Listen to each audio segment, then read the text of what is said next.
जाने दा ना। दोस्तों अज की कड़ी दे जिस ग्रां की संस्कृति सभ्यता भाषा इतिहास अस तुहाडे कन्नै साझा करन आए दे हां उस ग्रां च अस आई पुज्जे दे हां। ये ग्रां है कठुआ जिले के अंतर्गत आने वाला दयाले चक का इलाका है और दयाले चक के विच पौंदा ग्रां पटियाड़ी। इस पटियाड़ी ग्रां दे विच अस देखा करने बड़ा सोहना जिहड़ा प्राचीन नहीं कोई मता पुराना नहीं पर 5 साल 6 साल पहले इत्थे एक मंदिर की स्थापना हुई। वो मंदिर हा चंडी माता का।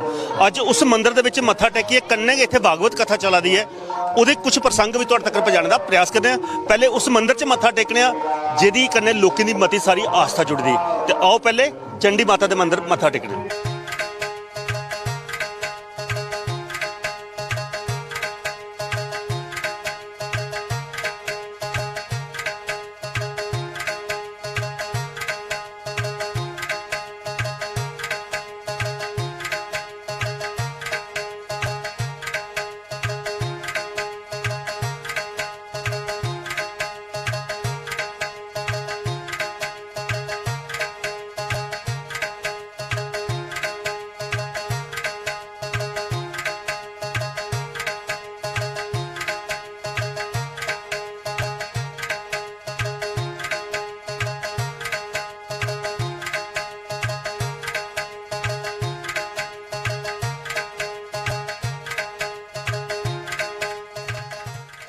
दोस्तों डोगरे के खाण पीन की गल की जा तो खास करिए चेता आते हैं सानू डाहना प्रबंध का दाल भत मानी। तो अज ये बड़ा पवित्र तिहाड़ा है कि इस ग्रां दे विच एक जगे चला करदा खास करिए भागवत कथा का उच्चारण हुआ करदा और भागवत कथा जिल्लै हुंदी है उल्लै ये ले प्रीति भोज बनदा जिहड़े सगले पर बने दी दाल भत मानी। और मानी वाला तुस दिखा करो ये जिहड़ा कड़ाह चढ़दा किन्ना सोहना एक गड़की गड़की गड़की जिल्लै कड़ाह तैयार होना तुस पेट शैल भरिए भी खाओ एक डूना अंबला का पीओ तो सारा खादे पीते का पची जंदा। पर अज अस दिखा करने साड़ी नवी पीढ़ी जिहड़ी है वो चाइनीज़ या जंक फूड वाली साइड जा करती है पर पुराना जिहड़ा खाण पीन है उसका स्वाद गै निराला है। अज कोई ब्याह कारज भी हुंदा ते खास करिए अगर जगह की धाम होया तो उसी लोग बड़े चाऽ कन्नै खंदे न। पर जिल्लै आउंदी है दूई धाम साड़ी बराती वाली तो उत्थे अजकल अस भी जिहड़ा सरिस्ता चेंज करी चुके दे अज उत्थे मते स्टाल लगदे न। स्टालें दे पर अस दिक्खने आ भाई बिस्कलां ते पता नहीं मोमो के और खंदे न पर उहदे बाद च डॉक्टर 500 रुपया जरूर दिंदे न। पर जिहड़े एह लिया स्वाद चखदे न वो तो भाई जिल्लै शैल रज लैंदी दोहरी धाम खाइए ना उपरा एक अंबला डूना पियो तो सब कुछ पची जंदा। ये भी एक संस्कृति का हिस्सा तुहाडे कन्नै साझा किया। दोस्तों हुण कथा भी चला करदी है उस कथा भी तुहाडे तक पहुंचाने फिर इस ग्रां की संस्कृति सभ्यता इतिहास खंगाली है जो भी इत्थों किश लभदा तुहाडे तक पहुंचाने का प्रयास करने।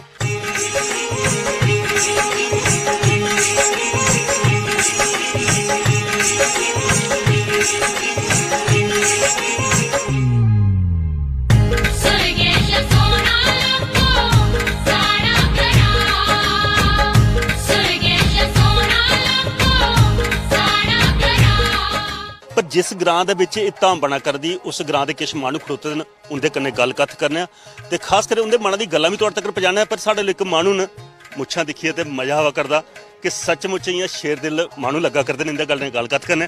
भाई जी केह् नाम है थोड़ा? मेरा नाम रणजीत सिंह।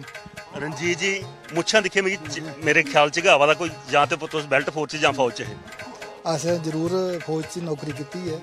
किन्ने बरे रेह फौज? मैं 26 साल नौकरी की है। 26 साल नौकरी की सचमुच साढ़े जेह्ड़े गभरू जवान खास करिए उपर डोगरा होए ते फौज दे विच किन्ना फकर हुंदा? फौज दे विच बड़ा भारी साढ़े दादे परदादे उ'नें दिक्खियै अस फौज च गए जी। एक गल होर है फौज दा जिल्लै भी जिक्र हुंदा ਉਹਦੇ ਵਿੱਚ अव्वल नंबर पर गिणिया जाता डोगरा सिपाही जड़ा। डोगरा सिपाही कदे कुछ पिठ नहीं दसदा सीने पर गोली खाई लैंदा। और ये जड़ा इतिहास है साढ़े जनरल जोरावर सिंह होर जां ब्रिगेडियर साढ़े किन्ने रेन जिन्हें साढ़े देश का नाम उपर रोशन किया। अज अस डोगरे अपनी भाषा की बोलने को शर्मा करते ਉਹਦੇ बारे क्या आखना चाहते? शर्माना तो नहीं चाहिए। ये अजकल जेह्ड़े स्कूल चल पे ना अंग्रेजी स्कूल ਉਹਨਾਂ ਦੀ ਵਜ੍ਹਾ ਕन्नै ਇਹ ਪ੍ਰੋਗਰਾਮ ਹੋਇਆ ਨਹੀਂ ਤਾਂ ਪਿੰਡਾਂ ਦੇ ਵਿੱਚ ਤਾਂ ਦੇਸੀ ਸਕੂਲ ਜਿਹੜੇ ਹਨ ਉਹਦੇ ਵਿੱਚ ਤਾਂ ਬਿਲਕੁਲ ਆਪਣੀ ਡੋਗਰੀ ਭਾਸ਼ਾ ਚੱਲਦੀ ਹੈ। एक गल होर तुहाडे पुछना है जियां अज अस दिखा करने भाई खुशबू जिहड़ी ये दाल भत माणिया दी आवा दी वो डाहना पर देगां चढ़दियां सगले चढ़दे और अंबल जिहड़ा कराटे दे विच उबला करदा।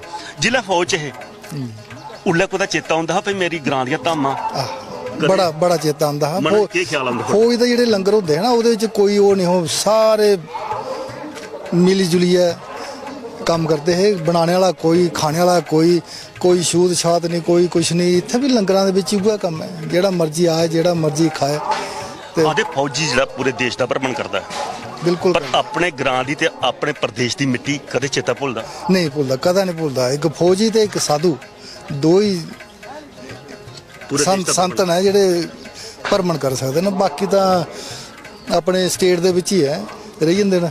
ਜੇ ਡਿੰਗਿਆਂ ਬਦਲੀ ਹੋਈ ਹੈ ਤੇ ਉਹ ਸਿਫਾਰਿਸ਼ ਪਾਉਂਦੇ ਨੇ, ਦਿਲ ਚੈੱਕ ਕਰੋ, ਬਾਕੀ ਵਾਲੇ ਰਹੀ ਹੈ ਨਾ। ਬਿਲਕੁਲ ਬੜਾ ਕਿਰਾਇਆ ਲੱਗਦਾ ਜੀ ਉਹ, ਪਰ ਫੌਜੀ ਚੁੱਕਿਆ ਹੁੰਦੇ ਨੇ ਲੇਹ ਦਾ ਜਾਂ ਅਰੁਣਾਚਲ ਦੇ ਵਿੱਚ, ਤੇ ਸਾਲੇ ਦੇ ਵਿੱਚ 2 ਮਹੀਨੇ ਛੁੱਟੀ ਆਣਾ ਅਗਲੇ ਨੇ, ਉਹਦੇ ਚ ਕਾ ਖੁਸ਼। ਸਾਲਾਂ ਦੀ ਛੁੱਟੀਆਂ ਪਰ ਮੈਨੂੰ ਚੇਤਾ ਵਾ ਦਾ ਪੁਰਾਣਾ ਵੇਲਾ ਹਾਂ ਜਿਹੜੇ ਦਿਨੇ ਤੁਸੀਂ ਫੌਜ ਚ ਇਹ ਹਾਂਜੀ। ਉਲੇ ਸੰਚਾਰ ਦੀ ਕੋਈ ਤਰੱਕੀ ਨਹੀਂ ਹੁੰਦੀ, ਕੋਈ ਚਿੱਠੀਆਂ ਪਾਉਂਦੇ ਤੇ ਕੋਈ 2.5 ਮਹੀਨੇ ਜਵਾਬ ਆਉਂਦਾ ਸੀ ਚਿੱਠੀ ਦਾ, ਤੇ ਘਰਾਂ 'ਚ ਕੋਈ ਰੋਹ ਰਾਸਾ ਹੁੰਦਾ ਤੁਹਾਡੇ ਤੱਕ ਪੁੱਜਦਾ ਹਾਂ ਤੇ ਕਦੋਂ ਤੱਕ ਸ਼ਾਂਤ ਹੋ ਜਾਂਦਾ ਕਿ ਨਹੀਂ? ਉਦੋਂ ਤੱਕ ਬਿਲਕੁਲ ਸ਼ਾਂਤ ਹੋਇਆ, ਪਤਾ ਨਹੀਂ ਹੋ ਲੱਗਦਾ।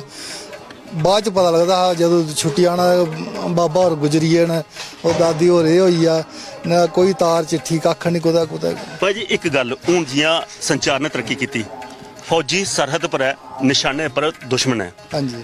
ਪਿੱਛੋਂ ਘਰ ਵਾਲੀ ਫੋਨ ਕਰਦੀ ਹੈ, ਤੇਰੀ ਮਾਊ ਨੇ ਮਿਗੀ ਫਲਾਣੀ ਗੱਲ ਰੱਖੀ ਹੋਈ, ਤੇਰੀ ਨਨਾਨੂ ਨੇ, ਤੇਰੀ ਭੈਣੂ ਨੇ ਮਿਗੀ ਇਹ ਗੱਲ ਆਖੀ ਹੋਈ। ਉਲੇ ਫੌਜੀ ਦੇ ਮਨਾਂ 'ਚ ਕੀ ਹਾਲ ਹੁੰਦਾ, ਉਲੇ ਕੀ ਖਿਆਲ ਆਉਂਦਾ? ਕਿਆ ਐਸੇ ਸੰਚਾਰ ਦੇ ਵਿੱਚ ਐਸੀ ਸੁਵਿਧਾ ਜਿਹੜੀ ਹੈ ਉਹ ਫੌਜੀ ਵਾਸਤੇ ਅੱਛੀ ਹੈ ਜਾਂ ਮਾੜੀ ਹੈ? ਇਸ ਵੇਲੇ ਤਾਂ ਮਾੜੀ ਹੈ, ਨਹੀਂ ਹੋਣੀ ਚਾਹੀਦੀ ਇਹੋ ਜਿਹੀ ਗੱਲਬਾਤ। ਇੱਕ ਦਵਾਈਆਂ ਰੱਖਣੀ ਚਾਹੀਦੀ ਗੱਲ ਹੈ। ਲਾੜੀ ਦੀ ਗੱਲ ਲਾੜੀ ਤੱਕ, ਬੰਦੇ ਦੀ ਗੱਲ ਬੰਦੇ ਤੱਕ। ਅਗਰ ਕੰਮ ਕਰਨਾ ਕੋਈ ਪੁੱਜਣਾ ਨਾ, ਤਾਂ ਇੱਕ ਦੂਜੇ ਦੀ ਗੱਲਾਂ ਦੇ ਪਿੱਛੇ ਨਹੀਂ ਚੱਲਣਾ। ਪਰ ਉਹ ਵੀਰ ਨਾਰੀਆਂ ਪਹਿਲੇ ਆਸ ਦੇਖਦੇ ਜਿਹੜੀ ਘਰ ਆਉਂਦੀਆਂ ਹਾਂ, ਅਗਰ ਵੀਰ ਸਿਪਾਹੀ ਜਿਹੜਾ ਸਾਡਾ ਸਰਹੱਦ ਪਰ ਖੜੋਈ ਹੈ, ਸਾਡੇ ਦੇਸ਼ ਦੀ ਨਿਗਰਾਨੀ ਕਰਾਦਾ, ਤੇ ਵੀਰ ਨਾਰੀਆਂ ਘਰ ਜਿਹੜੀ ਉਹਦੇ ਮਾਪਿਓ ਦੀ ਸੇਵਾ ਕਰਦੀਆਂ ਹਾਂ। ਅੱਜ ਕੱਲ੍ਹ ਆਖਦੀਆਂ ਭਾਈ ਤੁਸੀਂ ਜਾਣਾ ਤੇ ਕਰਨੇ ਦਾ ਸਾਡਾ ਟਰੰਕ ਵੀ ਕਰ ਲਾ ਪਾਏ। ਉਹ ਗਲਤ ਹੈ ਸਾਹਿਬ, ਉਹ ਬਿਲਕੁਲ ਮਿਲ ਜੁਲੀਏ ਤਾਲਮੇਲ। ਅਗਰ ਫੌਜੀ ਇੱਕ ਬਾਹਰ ਨੌਕਰੀ ਕਰਦਾ ਤਾਂ ਮਾਂ ਪਿਓ ਘਰ ਹੈ, ਤੇ ਉਹ ਦੇਖ ਲੈ ਫੌਜਨ ਸੁਣਾ ਦੀ ਹੋਣੀ ਹੈ ਘਰ, ਲਾੜੀ ਨੇ ਕਿ ਸਾਂਭਣਾ ਸੀ। ਨਹੀਂ ਤੁਹਾਡੇ ਵਾਲੀਆਂ ਕੰਨੇ ਗਈਆਂ ਕਿ ਨਹੀਂ? ਨਹੀਂ ਗਈਆਂ ਕਦਾਂ, ਆਪਣੇ ਪਿੱਛੇ ਬਾਰੇ ਪਿੱਛੇ ਬਾਰੇ ਖਰਾਟੀ ਜ਼ਰੂਰ ਆਈ।